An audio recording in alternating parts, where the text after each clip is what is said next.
The Federal Reserve is the central bank of the United States. They are granted powers to help control or manipulate the economy to prevent economic disasters, like inflation, which can lead to recessions or even depressions, such as the Great Depression of the 1920s. In order to look at this, we're going to simplify it and look at a flow chart similar to the one that is linked for your checkpoint. You can watch this video again when you go to do your checkpoint and follow along to fill out your own. So we're going to start by looking at just the top here with what happens when the Federal Reserve buys securities. Buying and selling securities are the main way that the Federal Reserve manipulates our economy.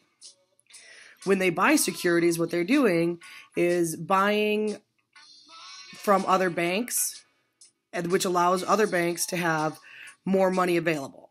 So they're saying, we're going to buy these from you and give you this extra money that you can use to lend out and make loans. This makes the interest rate go down because the banks have more money to lend out, so they lower the interest to convince people to come and take loans. When the interest goes down, are you more likely or less likely to go and buy a new car if there's low interest rate? You are more likely, right? So the spending goes up.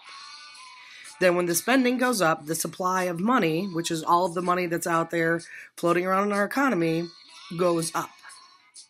And when the supply goes up, if you've done supply and demand before, you know that the demand usually goes down. Because if there's a lot of something out there, the demand isn't going to be that high for it. The demand's going to start to go down. If something is on the opposite hand, if there's very little of something out there, everybody wants it and demand goes up. So in this one, the demand now goes down. When the demand is down, the value goes down. This value is the value of our US dollar.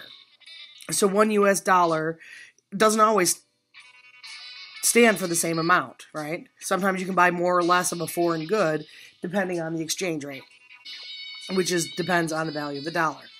Now, if we cover up this top half and look down at the bottom, when the Federal Reserve sells securities, this means that they're saying, okay, banks, you're going to buy these from us, whether you like it or not, and now you have less money to lend out.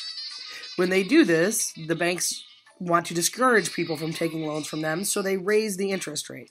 So the interest rate goes up. The amount of spending then, if you're going to have to pay an insane amount of interest, you're not going to want to take a loan. So the spending then goes down. And the supply of money that's out there also goes down, which means then the demand goes up and the value of the US dollar goes up.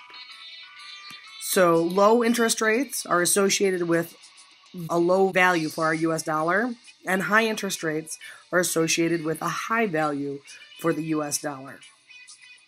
Now think for a moment, if our dollar is worth a lot of money, like if the value of it is high, that means we can buy more foreign money or foreign goods with our US dollars, right? And then what about when the value of our dollar is down? Can we buy more or less foreign goods? That's right, we buy less. So in summary, the Federal Reserve buys securities when they want to lower the interest rate and lower the interest of the US dollar. And they sell securities when they want to raise interest rate and raise the value of the dollar.